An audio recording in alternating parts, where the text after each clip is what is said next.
وفاقی وزیر علی زیدی کا یہ کہنا ہے کہ سندھ کے جو جزائر ہیں وہ کے پی ٹی کا ان پر حق ہے اور کے پی ٹی وہاں پر ایک نیا منصوبہ شروع کرنے جا رہی ہے اور یہ وہ منصوبہ ہوگا جو کہ گیم چینجر ہوگا. لیکن سندھ حکومت اس معاملے کے اوپر کیا موقف رکھتی ہے؟ اس حوالے سے سندھ حکومت کا موقف جاننے کے لیے ترجمان حکومت سندھ مرتضی وہاب میرے ساتھ موجود ہیں. مرتضی وہاب صاحب، فرمائیے گا کہ اب علی زیدی کا یہ کہنا ہے کہ یہ جزائر جو ہیں وہ کے پی ٹی کی ملکیت ہیں اور کے پی ٹی ہی ان کے اوپر ڈیولپمنٹ کا کام کر سکتی ہے. سندھ حکومت کا اب کیا موقف ہے سارے معاملے پر؟ عاطف، اب نہیں، پہلے دن سے سندھ حکومت کا موقف بڑا کلیئر ہے، اور وہ موقف یہ ہے کہ یہ جو جزائر ہیں یہ سندھ حکومت اور سندھ کی عوام کی ملکیت ہیں.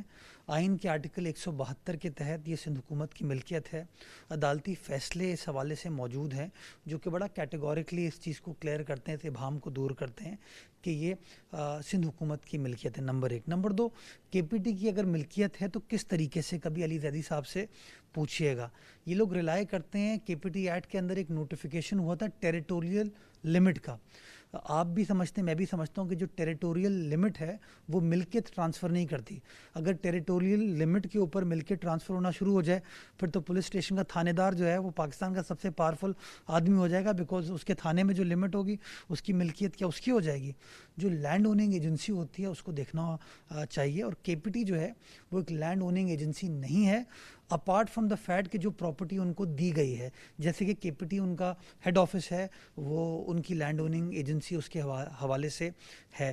تو اس لیے جو بار بار اس طرح کی بات کرتے ہیں یہ غلط ہے. نمبر 1. نمبر 2، آپ کو میں عدالتی فیصلہ بھی شیئر کر لوں گا جس میں چیف جسٹس آف پاکستان نے کے پی ٹی کی سرزنش کی کہ کیا آپ ہاؤسنگ سوسائٹیز بنا رہے ہیں، پورٹ کا کام نہیں ہے یہ ہاؤسنگ سوسائٹیز بنانا. تو کیا بنڈل بڈو آئیلینڈ کے اوپر جو ڈیولپمنٹ ہو رہی ہے کوئی نیا پورٹ بنایا جا رہا ہے یا کوئی نئی ہاؤسنگ سوسائٹی بنائی جا رہی ہے؟ اگر ہاؤسنگ سوسائٹی بنائی جا رہی ہے تو اس کی بھی خلاف ورزی ہے. تو میں سمجھتا ہوں یہ چیز بڑی کلیئر ہے کہ وہ جو آئیلینڈز ہیں وہ سندھ کی ملکیت ہیں، سندھ کی عوام کی ملکیت ہیں، اور اس کے اوپر جو بھی کام ہونا ہے وہ سندھ کی حکومت کرے گی. اور جو ہمارے وہاں کی لوکل آبادی ہے، ہمارے جو مچھیرے ہیں، ہمارے جو انوائرمنٹل ایسپیکٹس ہیں، ان کو مد نظر رکھنے کے بعد کی جائے گی. اچھا، عمران خان کا مسلسل یہ کہنا ہے کہ اگر ان دو جزائر کے اوپر آبادی بنائی جاتی ہے یا نیا شہر ڈیولپ کیا جاتا ہے تو اس سے پاکستان کے اندر غیر ملکی سرمایہ کاری آئے گی اور نہ صرف لوکلز بلکہ باہر والوں کو بھی بہت زیادہ آسانیاں ہوں گی. آپ لوگوں کی طرف سے اس معاملے پر کوئی ان سے بات چیت ہوئی ہے یا آئندہ ہو سکتی ہے؟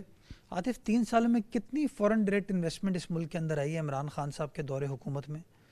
یہ لوگ جو ہیں ٹویٹر سے اور فیس بک سے انفارچونیٹلی باہر نہیں نکلتے. کوئی شخص ان کو سیریس لینے کو تیار نہیں ہے. ان کے دور حکومت میں آپ دیکھ سکتے ہیں کہ پاکستان کی معاشی سچویشن کی کیا صورتحال ہے. تو ایک ایسے ملک میں جہاں پر پولیٹیکل انسرٹنٹی ہو، اور پولیٹیکل انسرٹنٹی اس کے وزیر اعظم یا اس کے وزراء کی وجہ سے ہو، تو آپ مجھے بتائیے کون سا انویسٹر انویسٹ کرنے کو تیار ہوگا. میں بھی سمجھتا ہوں کہ اگر یہ لوگ سیریس ہیں کام کرنے میں تو جو جس کا کام ہے اس کو کام کرنے دیا جائے. ملکیت سندھ حکومت کی ہے، سندھ گورنمنٹ جو ہے اس کے اوپر ڈیولپمنٹ کا کام سٹارٹ کر دیتی ہے.